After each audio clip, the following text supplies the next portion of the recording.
Hi friends, welcome to my Nithrithi channel. இன்றைக்கான சமையல் வீடியோவில் நம்ம என்ன சமைக்க போகிறோம் அப்படின்னு பார்த்தீங்கன்னாக்கா மீல் மேக்கர் கிரேவி தான் செய்ய போகிறோம். அதுக்கு என்னென்ன பொருட்கள் தேவை, என்னென்ன எடுத்திருக்கேன் அப்படின்றத ஒன் பை ஒன்னாக நம்ம பார்த்துடலாம். வெங்காயம், தக்காளி, ரெண்டு வெங்காயம் எடுத்திருக்கேன், 3 தக்காளி எடுத்திருக்கேன், கருவேப்பிலை கொஞ்சம் எடுத்திருக்கேன். அடுத்தது பார்த்திங்கன்னா பச்சை மிளகாய் ஒரு 5 பச்சை மிளகாய் எடுத்திருக்கேன். மீல் மேக்கர் வந்து ஒரு 200 கிராம் போல் மீல் மேக்கர் வாங்கி அதை சுடுதண்ணியில் கொதிச்சிட்ருக்கிற சுடுதண்ணியில் போட்டிருக்கேன். பாருங்கள், ஆவி பறக்க இருக்குது. அப்போ தான் வந்து இதில் ஏதாவது பூச்சி கீச்சி எதுவும் இருந்தாலும் மண் டஸ்ட்டு எது இருந்தாலும் போயிடும். நம்ம இதை வந்து பிடிஞ்சி எடுத்து வச்சுக்கலாம். இதுதான் நம்ம இன்றைக்கி செய்ய போகிறோம். எதுக்கு செய்ய போகிறோம் அப்படின்னு பார்த்தீங்கன்னாக்கா சப்பாத்தி கூட சைடிஷாக நம்ம சாப்பிட்றதுக்காக இந்த மீல் மேக்கர் கிரேவி நம்ம இன்றைக்கி செய்ய போகிறோம். வாங்க எப்படி செய்யலாம் அப்படின்றத பார்த்துடலாம். இப்போ மீல் மேக்கரை வந்துட்டு எடுத்தாச்சு, வடிகட்டி நம்ம எடுத்து வச்சுக்கிட்டோம். பாருங்கள், மீல் மேக்கர் வந்து நம்ம 200-250 கிராம் இருக்கும். மீல் மேக்கர் வந்து சுடுதண்ணி வச்சு சுடுதண்ணியில் வந்து கொதிக்கிற சுடுதண்ணியில் வச்சு மீல் மேக்கரை நம்ம கொட்டிக்கிட்டோம். கொட்டதையும் நல்லா பொதன்னு நல்லா இந்த மாதிரி புஷியாக வரும். இப்போ நம்ம இதை வந்து புழிஞ்சோம் அப்படின்னா இதிலேருந்து தண்ணி நிறையா வரும். கொஞ்சம் நேரம் போகட்டும், ஏன்னா சூடாக இருக்குது. பாருங்க, புளியறதுக்கே முடியல, சூடாக இருக்குது.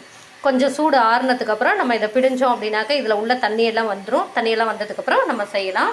தேவையான பொருட்கள்லாம் எடுத்து வச்சாச்சு, என்னென்ன அப்படின்றதையும் சொல்லியாச்சு. இப்போ வந்து எப்படி செய்யலாம் அப்படின்றத பார்க்கலாம் வாங்க. பலர் சட்டி அடுப்பில் வச்சாச்சு, சட்டி நல்லா சூடேறிடுச்சு. இந்த ஸ்டேஜில் வந்து நம்ம எண்ணெயை ஊற்றிக்கலாம். எண்ணெய் நல்லா காயிட்டும். எண்ணெய் நல்லா சூடாகிடுச்சு பாருங்கள். இப்போ வந்து நம்ம கட் பண்ணி வச்சுருக்கிற வெங்காயத்தை போட்டுக்கலாம். வெங்காயத்தை நல்லா நம்ம கிண்டிக்கலாம். வெங்காயம் நல்லா வணங்கி வரட்டும். வணங்கினதுக்கப்புறமா நம்ம தக்காளியை போட்டுக்கலாம்.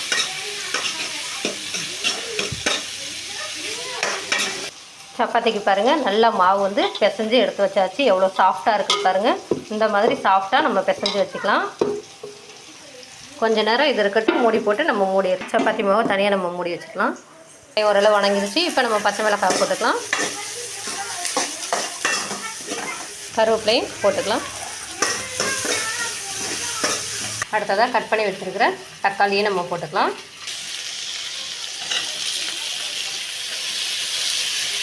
நல்லா கிண்டிக்கலாம். வெங்காயமும் தக்காளியும் நல்லா வணங்கி வரட்டும்.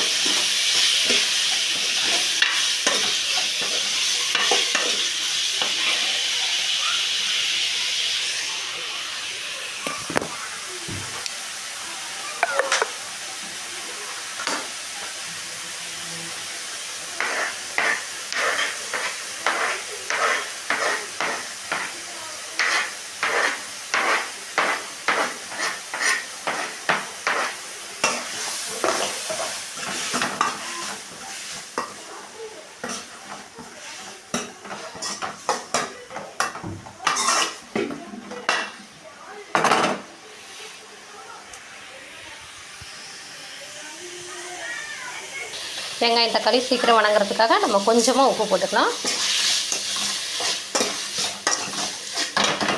நல்லா இதை கிண்டி விட்டுக்கலாம். நல்லா வணங்கி வரட்டும். நல்லா வணங்கட்டும், கொஞ்சம் நேரம் வெயிட் பண்ணுவோம். தக்காளி வெங்காயம் நல்லா வணங்கி வந்துருச்சு பாருங்கள். இப்போது இந்த ஸ்டேஜில் நம்ம வந்து மீல் மேக்கரை கொட்டிக்கலாம்.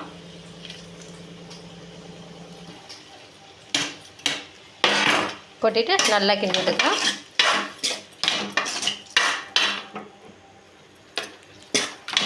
இப்போது நமக்கு தேவையான மசாலா பொருட்கள்லாம் சேர்த்துக்கலாம்.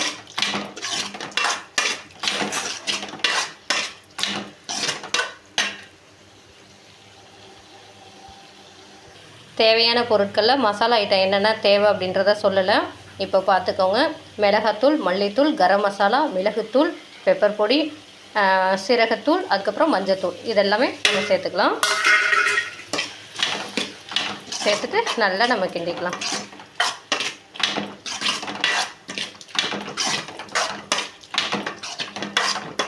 இப்போ நல்லா மீல் மேக்கரில் இந்த மசாலா ஐட்டங்கள்லாம் சொதறபடி நம்ம கிண்டி விட்டுக்கலாம். உப்பு வந்து பார்த்துட்டு நம்ம போட்டுக்கலாம். ஏற்கனவே தக்காளி வெங்காயம் வணங்குறதுக்காக நம்ம உப்பு போட்டிருக்கோம். இப்போ வந்து டேஸ்ட்டு பார்த்துட்டு எவ்வளோ உப்பு தேவையோ அந்தளவுக்கு நம்ம உப்பு போட்டுக்கலாம்.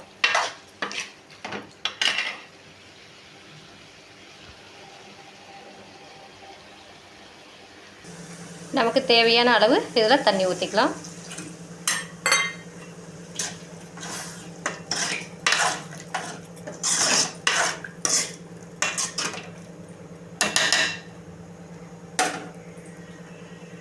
இப்போது இது கூட வந்து பொட்டுக்கடலை நம்ம பொடியாக நுணுக்கி எடுத்துகிட்டு வந்து இது மேலே தூவிக்கலாம்.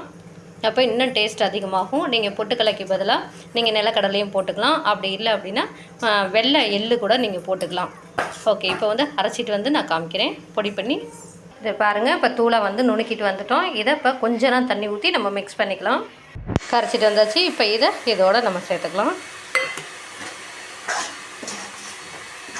அவ்வளோதான், நல்லா கெட்டியாக வந்துடும். இது ஒரு 5 நிமிஷம் நல்லா கொதிக்கட்டும். உப்பு பத்தலை, உப்பு கொஞ்சம் போட்டுக்கலாம். அவ்வளோதான், ஒரு 5 நிமிஷம் கொதி வந்தால் போதும். நமக்கு சுவையான மீல் மேக்கர் கிரேவி நமக்கு ரெடி ஆகிடுச்சு. பாருங்கள், செம்ம டேஸ்ட்டாக இருக்கும். இது சப்பாத்தி, பூரி, இட்லி, தோசை எல்லாத்துக்குமே காம்பினேஷன் பக்காவாக இருக்கும். நீங்களும் உங்கள் வீட்டில் செஞ்சு சாப்பிட்டு பாருங்கள். எப்படி இருந்துச்சு அப்படின்றத ஃபீட்பேக்காக என்னுடைய கமெண்ட் பாக்ஸில் கமெண்ட் பண்ணுங்கள். பாருங்கள், இந்த அளவுக்கு இருக்கும். மீண்டும் நாளைக்கு ஒரு வீடியோவில் சந்திக்கிறேன். ஓகே ஃப்ரெண்ட்ஸ், உங்களுக்கு இந்த வீடியோ பிடிச்சிருந்தா வீடியோக்கு ஒரு லைக் பண்ணிக்கோங்க, மற்றவங்களுக்கும் ஷேர் பண்ணிக்கோங்க. அப்போ தான் நான் போடுற ஒவ்வொரு வீடியோவும் உங்களுக்கு நோட்டிஃபிகேஷனாக வரும். Okay, thank you. மீண்டும் நாளைக்கு ஒரு வீடியோவில் சந்திக்கிறேன். ஓகே, பாய்.